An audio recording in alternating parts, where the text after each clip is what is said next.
C'est le pire que j'ai vu de ma vie.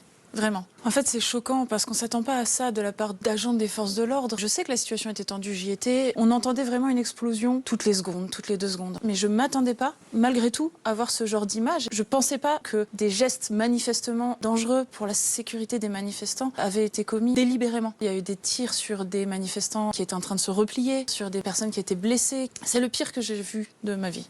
Vraiment.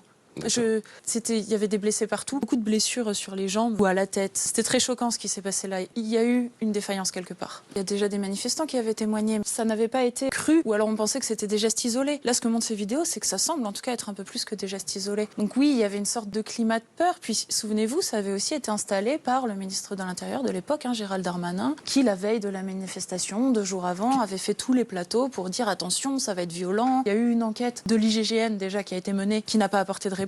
Donc il faut apporter ces réponses. Parce que là, il y avait des manifestants, encore une fois, qui étaient parfaitement calmes. On voit sur les images, même les gendarmes qui disent « Regardez, il y a un sit-in, on pourrait pas leur mettre une grenade ?» Des gens assis par terre. Moi, je l'affirme, les mouvements écologistes sont toujours non violents. Les militants écologistes essayent de faire parler des questions écologistes d'une autre manière. Parce que ça, c'est intéressant pour personne, finalement. On n'a pas envie de se faire blesser quand on va manifester. On n'a pas envie de risquer de perdre une main parce qu'on a été au mauvais endroit, au mauvais moment. Mais d'ailleurs, on peut questionner aussi le dispositif de maintien de l'ordre qui a été mis en œuvre. C'était quand même un énorme dispositif pour protéger un trou. Hein.